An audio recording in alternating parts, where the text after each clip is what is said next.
So, good afternoon, everyone, from the Antiquarian Room at the Royal College of Psychiatrists, and welcome to our Thursday members webinar. Now, today's event is part of our 180th anniversary webinar series and is entitled, Should Psychiatrists from History be Judged by Today's Standards? So today's event will take the form of a debate and will feature two of the most prominent psychiatrists of our generation, former RC Psych President, Professor Sir Simon Wessely, who was also President of the Royal Society of Medicine and Chair of the Independent Review of the Mental Health Act, and RC Psych Lifetime Achievement Award winner Professor Rob Poole, who is co-director for the Centre for Mental Health and Society at Bangor University. Now, our webinar today is reflective of current debates ranging across the UK and beyond, spurred on by the murder last year in Minneapolis of George Floyd, about statues and whether those of people who held bigoted views or rolled out discriminatory practices should be pulled down. Psychiatry is no different to other fields and has had its share of prominent people who said things that today we would find shocking. Take, for instance, one of our most famous members, our former president, Henry Maudsley, who was the founder of the Maudsley Hospital. Now, Henry Maudsley, who lived between 1835 and 1918, once said that the brain of the Negro is superior to that of the Bushman, but still it does not reach the level of the white man's brain. Challenging the suitability of women for higher education, Maudsley also said it would likely lead to underdeveloped breasts, inability to breastfeed, and loss of reproductive function, and that you might hide nature, but you cannot extinguish it. The result may be a monstrosity. The well-known Swiss psychiatrist Carl Jung, who lived between 1875 and 1961, once explained away many American traits as due to living together with lower races, especially with Negroes.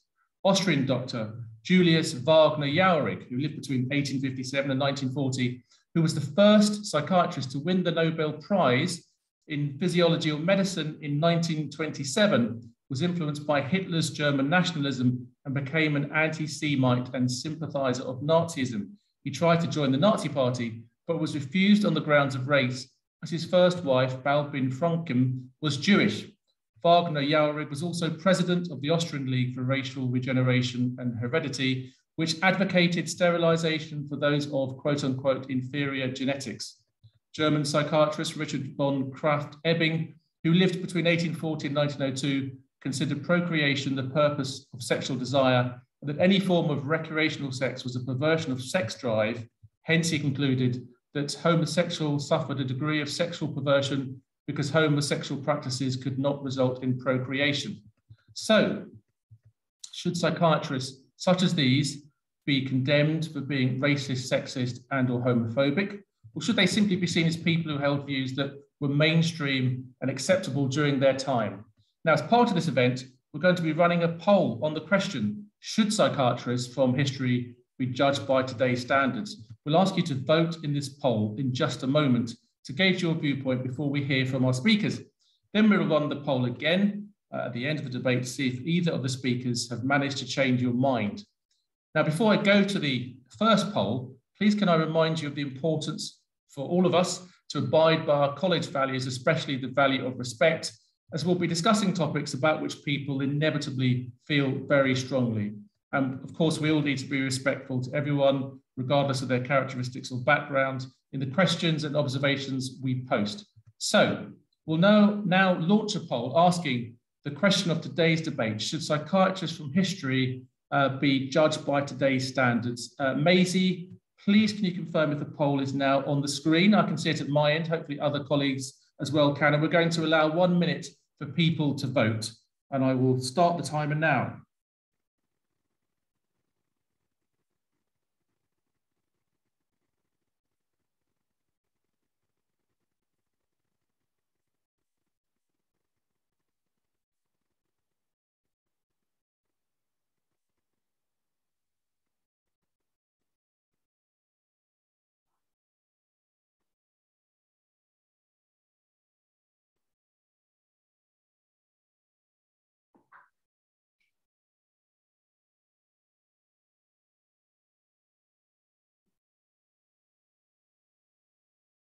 Okay, we'll just allow another 10 seconds or so just to be under, sort of roughly a shade under a minute. And we're going to go to Maisie, one of the team who's helping to run today's event. Maisie, is it possible to show the results? So 25% say yes, psychiatrists from history should be judged by today's standards. 59% say no, and 16% are undecided.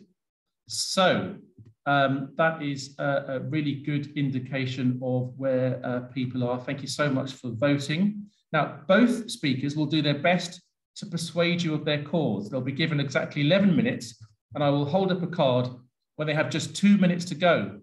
I will then cut them off in their prime if they're still speaking after 11 minutes. So I now hand you over to the proposer of the motion, Professor Rob Poole, who will have 11 minutes to put forward his case, starting now. Over to you, Rob. Thank you very much. I should start off by saying I believe there are two elements to this proposition. One is, should we judge, when we try to understand people in their historical context, should we judge them by today's standards? And I believe we should. And when we memorialize people, which is a separate thing, should we judge them by today's standards or by some standards of the past? My contention is there is no option but to judge them by today's standards. In fact, it's a nonsense to try and judge them by some previous standards. And indeed, I'd further argue that there are some things that psychiatry have been involved in the 20th century that have been objectively crimes. And if we're going to come to terms with our past, it means we have to acknowledge what happened by the standards that we apply today. So we can only apply today's standards because there are no standards or values that are monolithic. Today's standards of the past were varied. There were all kinds of different opinions. There were different opinions about Henry Maudsley in his time. There are different opinions about me. There might even be different opinions about Simon. I don't know. And at the end of the day, who hands down the values that we say are the values of the past? Well, it is the rich and the powerful, which were only one part of the values of their time. And there is no particular greater validity of their views than anybody else's. Actually, when we talk about using the values of the time or the standards of the time they lived in, it normally avoids overlooking the maltreatment of some group of people or another. That's invariably what we really mean. We actually apply values all the time when we look back at the past. Our view of Winston Churchill is a modern construct. Churchill was deeply unpopular for much of his career. He was a racist. He was anti-working class. He hated Mahatma Gandhi. What we remember is his leadership in the Second World War. But at the time, the British electorate dumped him in 1945.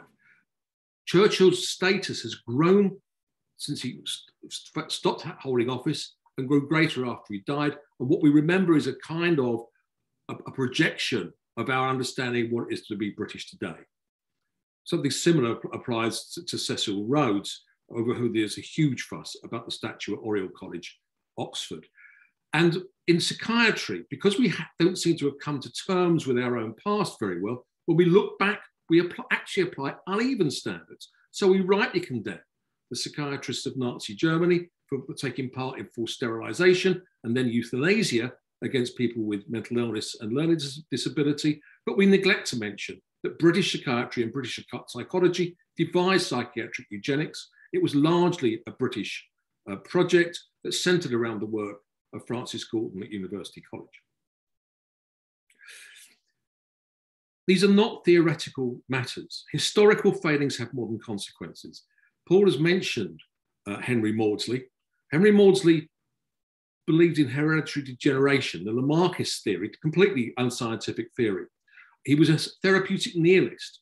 He established the Maudsley Hospital with a massive bequest to London County Council. But the condition was they didn't try and treat people with chronic mental illness because he thought it was a waste of time. He believed that we should devote our efforts to people who were treatable, which meant recently ill and not severely ill. And that legacy could be seen right through the history of the mental hospitals in the 20th century, where the people with chronic mental illness were neglected, right up to today, where very little research effort is put into helping people with chronic mental illness. And we see neglect in the NHS as well. This is not some theoretical matter. And when we memorialise Henry Maudsley, and you've mentioned he was a sexist, he was involved in psychiatric eugenics, he was a racist, he was an implacable opponent of Elizabeth Garrett Anderson. It really was very much against women entering medicine. When we memorialise him, we're having an impact on all those women, the black people, people with mental illness who walk past the bust of Henry Maudsley in the entrance hall of the Maudsley Hospital. We are giving a message in doing that. One of the messages may be, well, he gave the money, we should continue to memorialise him.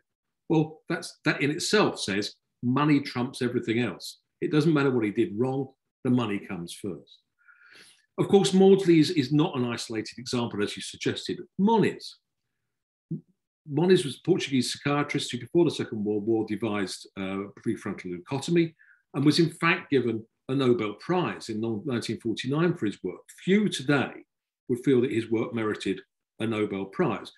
There is a residual controversy about the effectiveness and safety of at least stereotactic leucotomy. But the real issue with Moniz is the experimental approach that said, I will try and do psychosurgery on people with mental illness and see what happens, without much concern for their autonomy or valuing them as people who might get better under other circumstances.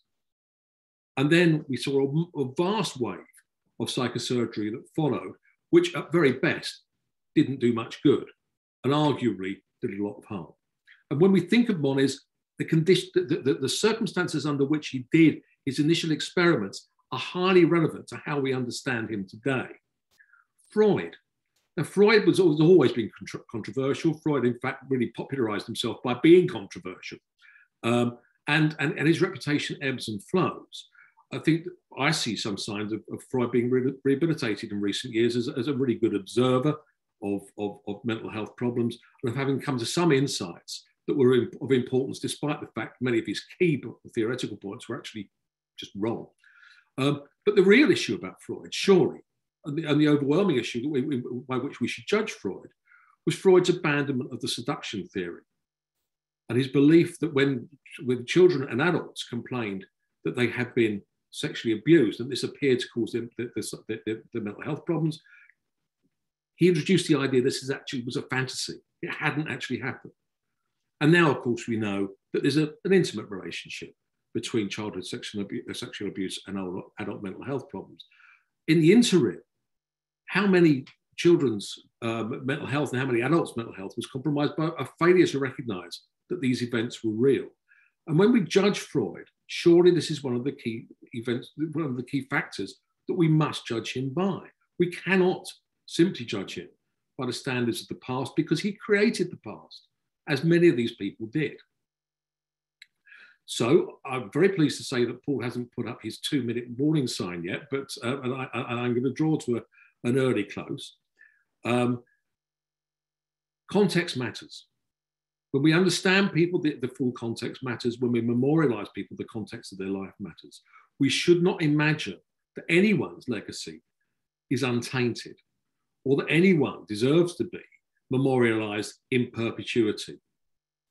At the end of the day, psychiatry has got a particular task, historical task, to come to terms with some of the things that the profession has been involved in. And if we don't acknowledge the role of our historical psychiatrists in some of those very bad things that happen, then we are not doing a service to the present. Thank you. Thank you very much, Rob. That was a powerful case there for the motion, and you did it in 7 minutes and 53 seconds. Can your opponent beat that? Over to Simon Wessely. Well, I don't have to. I've got about 30 minutes extra then. Brilliant. Now, already, what I've just heard from Paul and what I've just heard from Rob has shown some of the kind of contradictions that are going on in this area. So you began, Paul, by saying we should all be respectful of each other. That's obviously, that's our motto. That's the rules that we have. But actually, you're just saying, no, we shouldn't. We shouldn't be respectful of each other. There are plenty of people who we shouldn't be respectful for. So either we are respectful or we're not. I don't actually think we should be respectful for everyone. I don't, from my own history, I have utter contempt for people who deny the Holocaust. I don't respect them. I can't bear them. I wouldn't have them in my house, nor would I make it illegal. Because as I've said many times, why that's not good. But no, we shouldn't all be respectful. That's fine. And then what Rob has just said is everybody's legacy, no one's legacy is not untainted, i.e. no one doesn't have skeletons in the cupboard, none of us. So why do we pick on certain people and not others? And I want you to do a thought experiment now whilst I'm talking. I just thought about this as Rob was talking. When we run this debate in 30 years' time, and when it will be run by Rob and I's grandchildren and some of your children perhaps, but certainly not by anyone here, what things that we now take for granted, we don't anathemize, we don't, and no one is going to argue for Nazi psychiatry, that's kind of sui generis anyway, but what are the things that this generation accept, okay, and regard as certainly not anathema? They may have disputes about it, but it isn't the worst thing in the world. It's not despicable. It's not disdainful. What thing or things will we say in 30 years' time? How on earth could they have done that? Okay, so that's another poll. Then you can put some things in if you can think what it may be. I don't know. Excuse me. I don't know, by the way, but I did ask some students that question recently, and their answers are interesting. So where are we going to start? We hold these truths to be self-evident, that all men are created equal.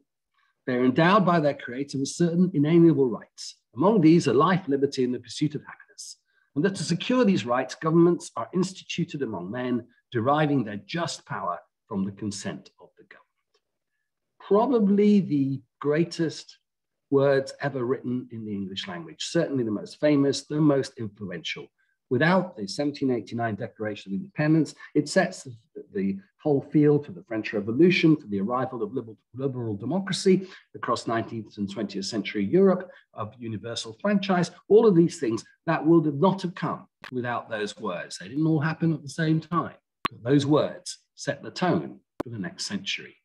Written by Thomas Jefferson, probably one of the smartest, brightest men ever to live at a time when it was possible that one person could just about know anything. Totally brilliant. But of course, he was a man who owned over 600 slaves. He had 6 children by one of them, Sally Hemings. The first was when she was 16 and he was 44 when he was ambassador in Paris. Now, of course, we know that not everything promised in that would happen immediately. The right to vote, another fundamental liberty that cannot be taken away unless you're Priti Patel. It is inalienable. It was given actually to a very small number of free black people in 1789 who were property holders. It was an extreme, very small number. The full right to vote was given after the Civil War, but was promptly taken away again. It would not be reinstituted until 1965. But if so, he did think that black people could vote, but in the most, I don't know, there must have been maybe 100.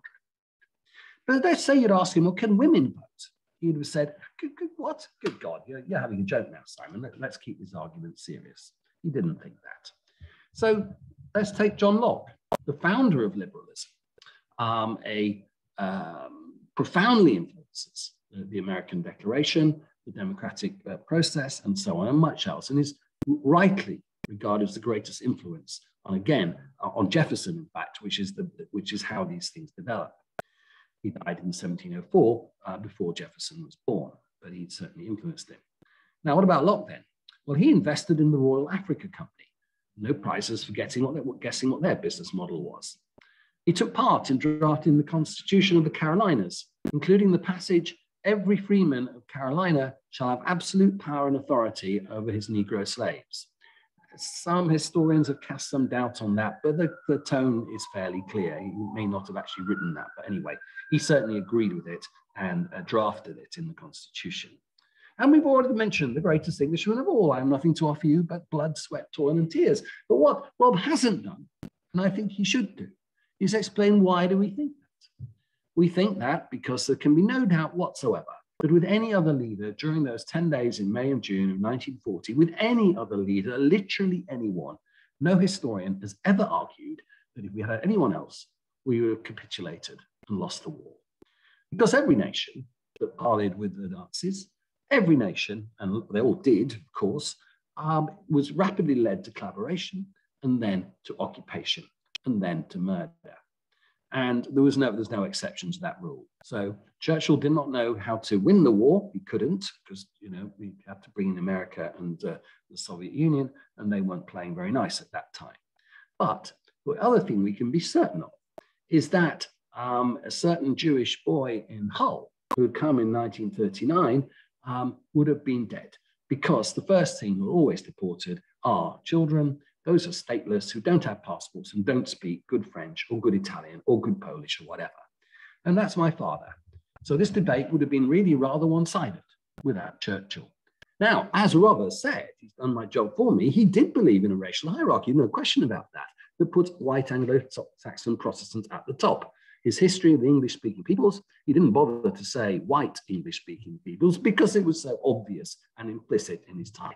Yes, he consistently argued about self-rule across the empire. He did so because he felt he had a responsibility for the, quote, native races, but obviously he was a racist in the terms we would use it now. He moderated his views over the course of his lifetime. The Churchill in 1940 was not the same as the Churchill in 1900. Society had changed, and Churchill not quite so out of touch as to not change with it. But even then, some of his views still great, and indeed, as Robert said, grated at the time. He did definitely dislike Indians, and although he didn't create the Bengal famine, he did very little to stop it until it had claimed 2 million lives. Surprisingly enough, he wasn't actually anti-Semitic, which is odd, really, because the clubs and public schools of England at that time most decidedly were. Now, all of these views are certain to be reflected in the giants of psychiatry. You've already mentioned Freud and Jung. You haven't actually put the full case against them. Both of them believed that society was divided into primitive and civilized ones, and you can guess which we are and which one is Africa. Or as Freud also wrote, the primitive mind was the savage mind. And all of that is very well known. Jung actually was worse than has been said. He did definitely believe that the psyches of Black people were less developed and inferior to those of white people. Neurasthenia, which would be dismantled by Freud and would be the model for neurosis, depression, and so on, and the modern fatigue syndromes, did not happen, according to who?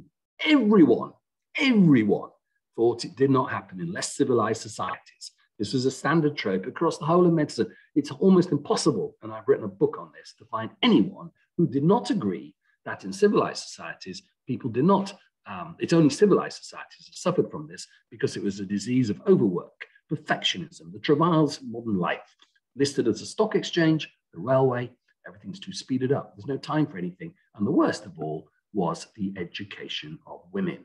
We'll come back to that in a moment as to why that was. Africa, on the other hand, was free from all these things. And although, again, according to just about everyone, one of the benefits of the more primitive mind is that they were not subject to neurasthenia. The primitive mind at least was happier.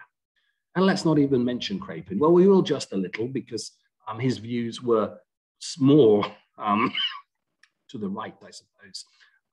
And what he believed in, excuse me. Oh, and you have 2 minutes left, Simon. Okay. Now, I won't mention him because he's terrible. But Maudsley, let's finish with him. What Maudsley was a cultural pessimist. He believed strongly in the ideas of generation, which most people did. He believed it was familial, and he didn't know about genetics, but he believed that each generation would progressively get worse. That was his cultural pessimism. Now, he was a mixture of that and social Darwinism. And these were two of the main intellectual views of that time. He was certainly not alone in all sorts of ways. He did, well, I don't think he did advocate forced sterilization. It had been around for a long time, actually. Sweden is the first country to do that. The great, wonderful Swedish democracy, 1834.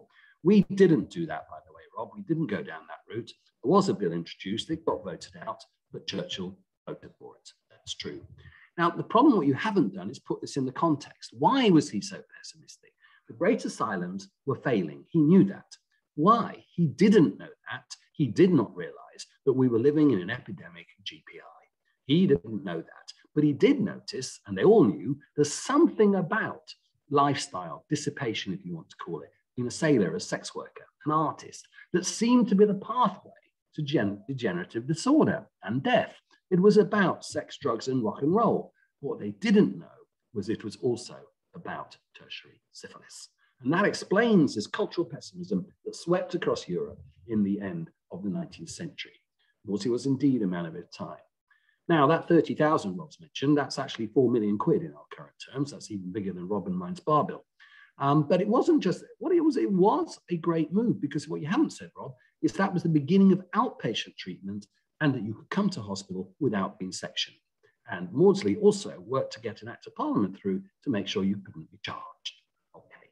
So to finish off then, what's 10 seconds, Simon. Yep. So in the end, then, we are asking us to do what? Well, what I think we should be doing is this. Okay, I've lost where I was going to go to. I want to end with the words of Christopher Browning, the historian, great historian, who wrote in this wonderful book, Ordinary Men, a group of working class men from Hamburg, who killed on a sunny day in Poland 1,400 men, women, and children. And his very closing remarks are this: explaining is not excusing, understanding is not forgiving. I would prefer to explain and understand before we judge. Thank you very much, Simon. That was very powerful. Thank you very much, Rob, as well. We now go to a debate which will last for, well, until about 10 to 5. We've got various questions and comments that have been posted by people viewing today's webinar. I'll just go through them pretty much as they pop up on my screen. I've been looking at them. One of them I'll obviously put to both of you, but I'll start with you, Simon.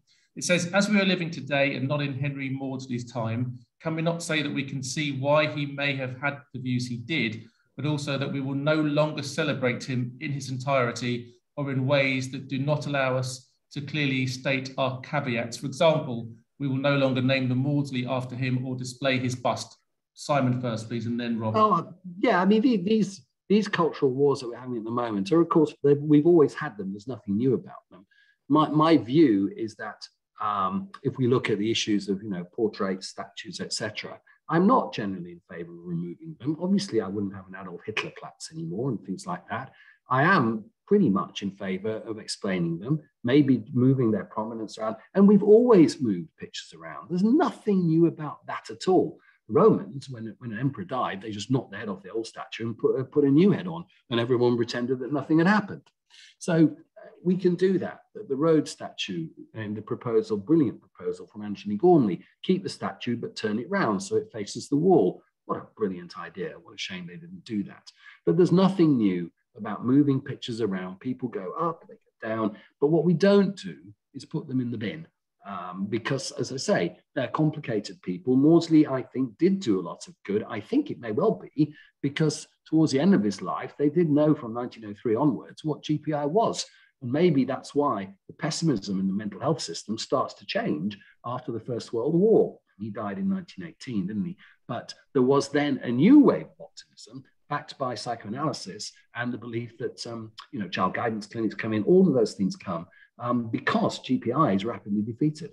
So I think I take your point, but I'm not necessarily in favor of it completely. And I'll go back to my question: who will survive in 30 years' time? Who of us now will not find out to have repeated clay in ways that you and I cannot imagine? And that's the question I'm asking. What will we regard as the same as that? On the other issue of remembering, I mean, obviously, I'm utterly in favor of that. The first act I did as president, and you know that will remember, Rob, was we negotiated and brought over the amazing exhibition from the German Psychiatric Center Association called Registered, Persecuted, Annihilated. Sounds better in German, it alliterates in German. This was the first time it'd been seen out of Germany, and anyone who saw it would weep. So yes, and all praise to the German Psychiatric Association for putting it together and also letting us borrow it. So obviously I'm in favor of that. If I had my life again, I would be a historian. Thank you very much, Simon. Rob, what do you think about Henry Maudsley? Should we still be celebrating him, or should we be saying we'll no longer name the Maudsley after him or display his bust? Well, of course, I completely agree with the spirit of the question. That would be exactly my point of view. I do believe that we should understand people in the round. I actually think it's very dangerous to memorialize people because although Simon chose to take my remark about none of us are untainted as something akin to original sin, nonetheless, it comes around sufficiently frequently that people are embarrassing. There's been a recent example, for example, in the 2019 Institute of Psychiatry judgment regarding Hans Eysenck, who's a figure who both Simon and I would have known. And this is, it's a real hostage to fortune. I think I'd like to go a little bit further than that, if I may. I mean, there's this idea of these culture wars, and that this is about cancelling people, which of course is like a straight banana and the European Union. It's a complete myth. My argument is not that we should forget people, it's actually we should remember them properly. And exactly the debate about where Maudsley's pessimism came from, but also what the consequences of it were. There is an element of this debate that comes down to being fair to people. Is it fair to judge people by these standards? Well, I actually think it's a bit of a non-question. Firstly, they're not alive, so there's no actual consequence, and to the person concerned. And if we're going to be fair to these invariably powerful people from their time, we're being unfair to the people they were maltreating. I would also reiterate my argument. It is not the case that Henry Maudsley represented a very large body of opinion. My reading of Henry Maudsley is he formed that opinion. And we should remember that Henry Maudsley's father-in-law was John Connolly, who was the father of social therapies, really, in asylums, which Maudsley completely rejected, but which the asylum system was based upon in the first instance. And in fact, we know from historical records that actually the social therapies that were being used were much more successful than is often acknowledged these days. This is not a straightforward question at all. If we excuse people, we do not serve history well. Great, thank you very much, Rob. Just trying to unmute myself. I'm now going to move on to the next question or comments being posted that I've picked up on, and we'll go to Rob first. Someone says, I've not been convinced by Dr. Poole. Our actions today may seem absolutely barbaric in the next century or millennium. Should we all be condemned then for trying our best within the limitation of knowledge available at present? All knowledge or innovation is built on the strength of the past. Beyond psychiatry, if we were to judge by today's standards, then our predecessors were evil, barbaric, misogynistic, child-hating, slave drivers, homophobes. The list is endless. Rob, what would you say to that? And then we'll go to Simon. Well, some parts of their legacy was, but there were other thick parts to it too, which we should also acknowledge, like Churchill. Churchill, you know, the fact that Churchill, there was a lot about Churchill that's very unlikable. But at the end of the day, one has to acknowledge that his leadership function in the Second World War in this country was absolutely critical in exactly the way Simon has said. But to acknowledge these other aspects of Churchill is simply serves the truth of who Churchill was. I am content to be judged by a new set of standards. I very much hope that as the future unfolds, we move forward. In my lifetime, certain values have moved forward, some have gone backwards. My political opinions seem to be thrust to the far extreme, having been part of the mainstream in the 1970s. Some of my views, however, now are mainstream views. And so our attitudes to gay people, our attitudes about racism and so forth have improved beyond recognition, but we're not quite there yet. But I was happy to be judged. And I also recognise that in my own life, and I think in most of our lives, there are some things that I look back on with a degree of shame, because I've changed my mind about things and I've realised I was wrong about things, and certain values that I held in the past, I've at least modified. That is just the way it is. I see no virtue in understanding our own history by being overly sympathetic to figures from the past. It interferes with understanding them. We need to understand. And I think saying, well, they just lived in their time and it was different in those days is a distortion. It distorts how we form judgments. One of the things I'm always interested in is the idea that no one knew anything about paedophilia until about 1995, which is completely untrue. One of the things I remember when I was in the Boy Scouts, as I was, surprisingly enough, there were quite a set of rules when camping about avoiding the situation where adult scout leaders were intense on their own with lads. People knew perfectly well. And the idea that things were more acceptable in the old days, I think, is very, very questionable. And ultimately very hard to judge. We can only judge by the standards of our time. Thank you very much, Rob. Simon, what would you say? Have you been convinced by Rob's argument? Well, I mean, I think that the differences are actually quite subtle between us. They're not. No one has had sympathy with the. Well, I have sympathy with the views of John Locke, but no one you can have, because his views were incredibly important and led to progress in humanity. But I don't have any sympathy with the other things about him. And it's not about sympathy anyway. History is not about sympathy. Okay, it's about understanding people, and that's what it is about. I also like to point out that someone has very nicely pointed out that, of course, I got the date of the Declaration of Independence wrong, quite right too. That's what happens when you don't use notes. And I actually did a year in an American high school, and we had to memorize it. And I still got it wrong. I confused it with the fall of the Bastille. You're absolutely right, but it doesn't make any difference to the argument. And the third thing, what was the third thing? I wasn't ever allowed to go into the Boy Scouts because my father thought they looked like the Hitler Youth, who he had seen in his own youth. So I was spared all that. That's very interesting. My father wasn't allowed to go join the Boy Scouts because they were imperialists. Yeah, well, that's true as well. Yeah. Yeah. So the next question, and we'll go to Simon first, or sort of an observation. History is not homogenous, and while some psychiatrists were sexist and racist, others were not. I wonder why, or rather where we should draw the line. Where do you think we should draw the line, Simon? I don't think we do draw a line. You're quite right. There were, and I don't think you're right about Maudsley, by the way. Maudsley got it from Germany, by the way. That's where the theories of degeneration, and even more France. We were not very important in the world of psychiatry in the 19th century. If all the ideas, good and bad, begin either in Paris or in Berlin or Vienna, I don't think we had very much. We had some local influence, but we were not part of the powerhouse of European thought in medicine in general or psychiatry at that time. Maudsley was reflecting it. The thing on education of women, that was an incredibly strong view. And what's interesting is it hasn't entirely gone away. I don't know if you saw Cheltenham Ladies College recently announced that the head teacher, what she called, is the headmistress there actually, is what she's called, was banning girls from doing homework because he felt that it was doing them harm. And that's what sermonage is. It is the overeducation of women. And that's exactly what she said, which would have been completely understood by all the Victorians. And it was, I wouldn't say it was a universal view, and obviously we pay more attention to people who didn't think that.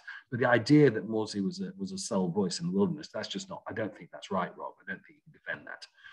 Now I've gone and completely forgotten what I was going to defend. What was I going to defend? We're just asking, Simon, where we draw the line.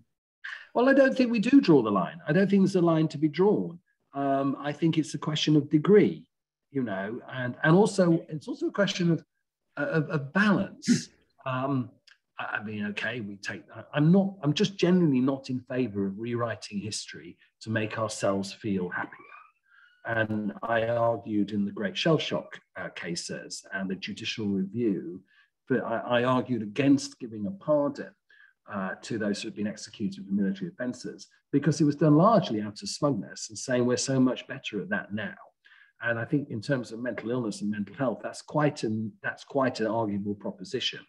And Tony Blair apologising for everything, except for the thing he should apologise for, the war of Iraq. You know, he apologised to the Irish potato famine. Not even the biggest Blair hater thinks that he was responsible for that.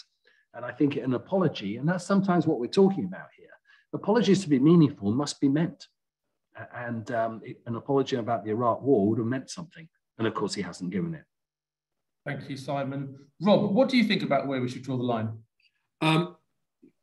I will come to that. I'm just going to address one or 2 points that Simon has slightly resorted to straw man arguments. So I didn't say he was the sole voice speaking again. I actually thought you did, actually, but I take it back. No, he was certainly well known to be a particularly vociferous opponent of Elizabeth Garrett Anderson. I also would not suggest that he came up with his ideas of his own accord. but in terms of hereditary degeneration, he was certainly the main advocate of them in the UK at the time. And I'm not suggesting that the UK was the whole of the world at the time, and I accept that many of these ideas came from elsewhere. However, in the case of eugenics, that's unquestionably a British invention at UC at the turn of at the end of the 19th century, beginning of the 20th century. Well, is it really? They were doing compulsory sterilisation in Europe. Well, that's not what eugenics is. The pseudoscience of eugenics was developed, and it was developed by all kinds of people, including Galton. But many of the Pearson, for example, was involved in this. Many of the people of the fathers of population statistics had some involvement in eugenics. Now, it is true that it was a widespread, influential movement in the UK, but it was a widespread influential movement exactly because it was being driven from within the intellectual elite in our universities, which there weren't that number at the time. Two. And the other point I wanted to counter was I'm not arguing for apologies. I'm not arguing that it's absolutely pointless. I mean, if we actually started thinking about it, when it comes to slavery, for example, reparations might mean something. Apologies don't mean very much. Recognition of the harm that was done by the British Empire across the world. I mean, British Empire is quite popular in the UK. It's amazing. I've never been anywhere else where anyone had a good word to say for it. It was generally regarded as a crime nearly everywhere else. And people recognising, acknowledging the nature of what was done in the UK is really important in understanding our history, but also understanding today. And I think this is true for psychiatry too. Where should we draw the line? I'm not sure that there is a line to be drawn, because I don't think what we should be doing is simply condemning people. I think we should be drawing complex and multifaceted judgments about people's legacy on the basis of what they did. Thank you. Yeah. Sorry, go on, Rob, carry on. No, that's fine. You stopped me from talking myself out of clarity. Stop on the cliff. Thank you. There's one point here that's come in. I just want to mention this one. We will have to draw this to a close in about 6 minutes, but one person has posted, I wonder what marginalised people would think about this. As a black woman, I believe racism especially cannot be contextualised. For this one, we'll go to Rob first and then Simon. I completely agree. I mean, I think that the trouble with the discussion is it's often about, it's about thinking about how we would feel about being judged in this way, but that isn't what it's about. It is about those groups that are oppressed. And it's their perspective which was ignored in the first place, and which we collude with ignoring if we don't take a different view today. Thank you, Rob. Simon. Yeah, no, I do agree with that. I mean, this is moving towards the decolonizing the curriculum arguments, which is pointing out that there are multiple paths of history and multiple voices. And someone has just said about Churchill history. Of course, Churchill said after the war, history will favour me, I know, because I will write it. And that's what he did. And his narrative, and I read it as a kid and all that stuff, it is but one narrative of a multiple of narratives. And I see nothing wrong at all in certainly in history courses where this has begun, in going on and broadening to many multiple voices. My son has just spent a year in Kenya doing work on Mau Mau and tracing the victims of Mau Mau. They're not the victims, sorry, the Mau Mau people who were very, very abused by the British. And they spent a year doing that there. And their story of Mau Mau is definitely not the colonial story.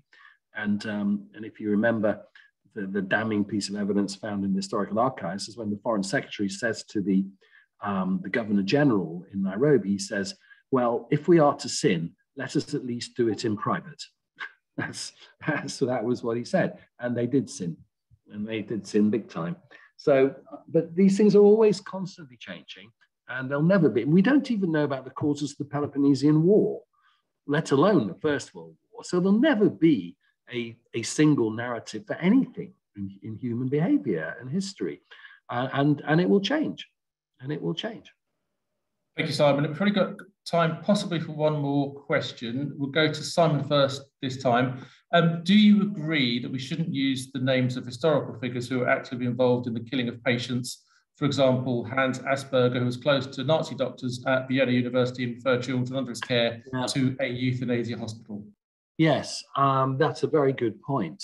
And I think I do agree with that. I mean, I've noticed that there's, well, so far, you know, we always used to call it Kreutzfeld-Jakob disease. It's now been changed to Jakob Kreutzfeld, and probably the Kreutzfeld will be dropped. Jakob being the Jewish neurologist, and Kreutzfeld was definitely a member of the party. And Asperger's legacy is a difficult one. Historians have not been able to show that he directly sent children to be killed, as some of his colleagues did, but he certainly knew it was happening. Of that, there's no shadow of doubt, and he didn't oppose it. That's true as well. So the devil is always in the detail. Someone has said there were plenty of people who did oppose it. That's absolutely true. And by the way, the other thing to remember, it was illegal. Even at that time, it was illegal. That's why it was all secret. And when the bishop, whatever his name was, spoke in the pulpit in Münster in 1941, it stopped on the spot. Hitler pulled back because it was an illegal program. And it was all kept secret. It's called the T4 program. There was no law for the murder. There was for sterilization, but there wasn't for the murder. So, so the answer to your point, good point. On balance, well, Asperger's kind of going anyway now. It's all ASD anyway. So perhaps history will take over and just remove him. Thank you, Simon. Rob, what do you think? Let's stop naming things after people. It just doesn't work. It's always wrong in some way or another. I don't want a Poole syndrome. I don't think there should be a Wesley's disease. Let's just stop doing it. You know what happens when you do fundraising, where you get donors in? What the normal practice now is to have a kind of prenuptial agreement, which is say, we will name this building for 30 years, which normally means after your death, because it's usually someone fairly old who's funding it. That's now very standard in fundraising, actually. And it's a transient agreement, and it comes out after 30 or 40 or 50 years, and then you have the right to rename. Well, maybe that's the way. I completely agree. We shouldn't be talking about Asperger's syndrome any more than we talk about Kanner's syndrome anymore. And I was, just before lockdown, I was walking in Oxford and came across the Sackville Library. Library in stone. And I thought, well, I bet they're regretting having put that up there. You know, and it isn't historical figures. They are very much alive. Yes. I think we should stop memorializing people. Thank you very much, Rob. Thank you, Simon. We now move to the opportunity to see whether either of you have managed to shift anyone's views. And I believe that Maisie from our brilliant team is going to put up the poll again. Hopefully that will appear on your screens. So for the second time, we're going to ask you all, we'll give you just under a minute to answer this, please. Should psychiatrists from history be judged by today's standards? You can vote yes, no, or undecided.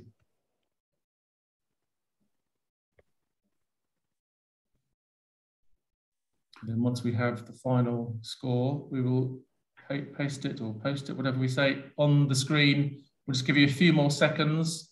There might be a few people still mulling over what Rob and Simon have said over the course of this webinar.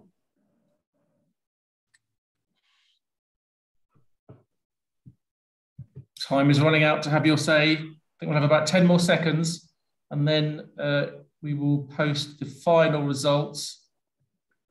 So the results are almost in, as they say on Strictly. The results are in. Maisie, I believe you're going to now put the results up on the screen. The lights have gone out in the antiquarian room, but never mind. So we can see there has been a change. There's been a bit of a shift here. So now the closing poll shows 38% yes, psychiatrists should be judged by today's standards. 51% say no, psychiatrists should not be judged by today's standards. And then also 11% are undecided. In the original vote, it was 25% yes, 59% no, 16% undecided. So it looks as though, Rob, you have managed to shift a few opinions.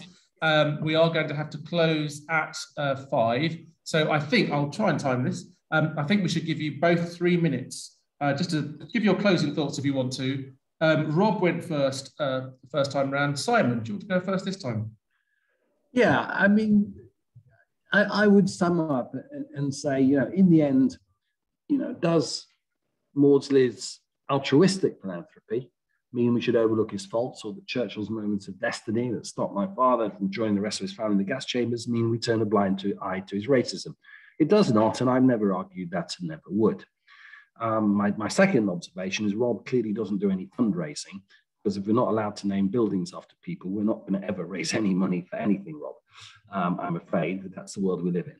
But here, though, what we're asking to do is the word I haven't thought of until now, just seeing that, is judge them. And that's a legal phrase, of course, to judge. Judges do judging. That's what they're there for. Judgment is what judges give out. And I think that's actually, no one has really picked that up, which is the issue of retrospective justice, retroactive justice, as it's called. And not having that is actually fundamental to our sense of justice in society and our judicial system. You can't convict someone for a crime that wasn't a crime at the time. It happens, of course, totalitarian countries in particular. Stalin's purges, Mao's great forward, but that doesn't mean that we should encourage it. And that is my final worry, that retroactive justice is, I think, also quite a dangerous concept in certain hands, and it could easily be used to do harm as well as good. And there are reasons why we are wired into us is a concern for doing what some people are doing, which is, again, judging the past by what is now acceptable, legal, proper, or whatever. And I think that's not a precedent that I particularly feel comfortable with. Thank you very much, Simon. I hope the fact I was creeping around to turn the lights back on with them all going out, I hope that didn't put you off. But you made a very good closing speech nonetheless. And now over to Rob. 3 minutes, Rob, to sum up your case, please. Okay. Well, as Simon says, I don't think we were really a million miles apart, but history is a fluid thing. That's why people talk of historiography. It's about how we understand history that really matters. And it changes. It does change over time. I do believe that our main function now in the present period is very much a huge struggle over inequality, racism, sexism, a whole range of injustices in the world. And when we look back, we have to understand that the role that our own profession has played in providing an intellectual framework for some of the injustices, both of the past, but also of the present. I think that I'd also like to say that although, as has often been the case in my life, I may have come last in the poll, but as far as I'm concerned, I've won. Thank you very much, Rob, and thank you very much, Simon. Thank you both for your fantastic contributions. I know many people have found this a really interesting debate, and lots of positive messages have been posted. Plenty of food for thought. I'd like to thank the team who put this on. We have a brilliant college staff team who operate in the background, and they put this on. So thank you very much to Michelle, to Kessia, and to Maisie. I am Paul Rees, Chief Executive of the RC Psych. It's been a privilege to chair this debate, and we've had two of the best debaters within the college. Thank you so much for logging in, and I do hope you enjoy the rest of your Thursday. Good afternoon to you all. Thanks very much.